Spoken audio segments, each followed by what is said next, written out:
कल निर्मला सीतारमण 7वीं बार बजट पेश करेंगे, तो उससे पहले आज आर्थिक सर्वे पेश किया गया है। आर्थिक सर्वे पूरा हिसाब किताब होता है, लेखा जोखा होता है।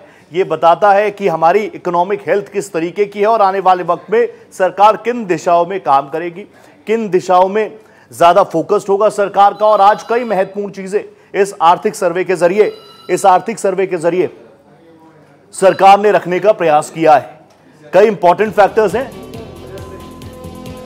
तो कल बजट पेश होगा, उससे पहले आर्थिक सर्वेक्षण की रिपोर्ट 2023-2024 पेश की गई।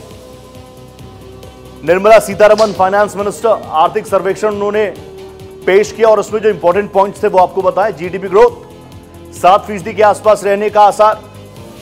एग्रीकल्चर सेक्टर, क्योंकि भारत जो है वो कृषि प्रधान देश, ऐसे में एग्रीकल्चर सेक्टर में बड़े निवेश इस बजट में नजर आ सकते हैं। कल वित्त मंत्री निर्मला सीतारमण देश का बजट पेश करेंगी और एक नया रिकॉर्ड भी वो बनाएंगी। 7वीं बार बजट पेश करेंगी कल। एग्रीकल्चर सेक्टर हो गया, रोजगार हो गया, इस पर कहीं ना कहीं फोकस। और आप जानते हैं ये वो महत्वपूर्ण मसले रहे जिन पर विपक्ष ने लगातार सरकार को घेरा है। इस बार की परिस्थितियां भी कुछ अलग है। आने वाले वक्त में कई राज्यों में विधानसभा चुनाव है, तो यहां पर बैटिंग सिर्फ और सिर्फ बजट के लिए नहीं होगी। आने वाली तमाम चीजों के लिए, आने वाले तमाम समीकरणों को लेकर फोकस्ड यह बजट हो सकता है। हाई स्पीड इकोनॉमी आर्थिक सर्वेक्षण पेश किया गया। जैसा हम आपको बताएं, एक पूरी सर्वे रिपोर्ट होती है, एक बड़ी टीम बैठती है, क्या कुछ काम हुए, उनसे आने वाले वक्त में क्या कुछ इंडिकेशंस मिल सकती है, उसके क्या कुछ संकेत है।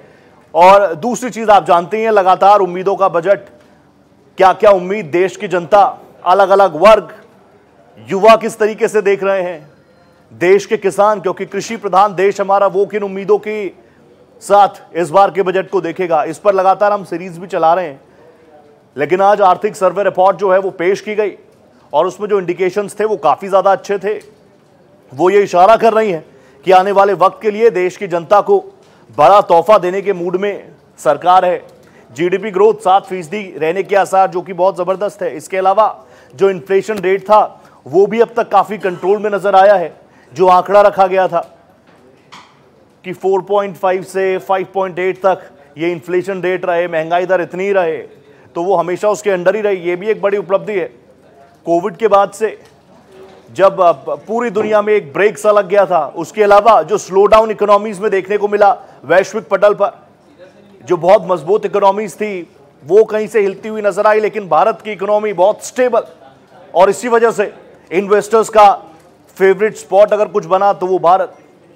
लेकिन अभी हर एक वर्ग बहुत उम्मीदों भरी निगाहों से कल के इस बजट को देखेगा।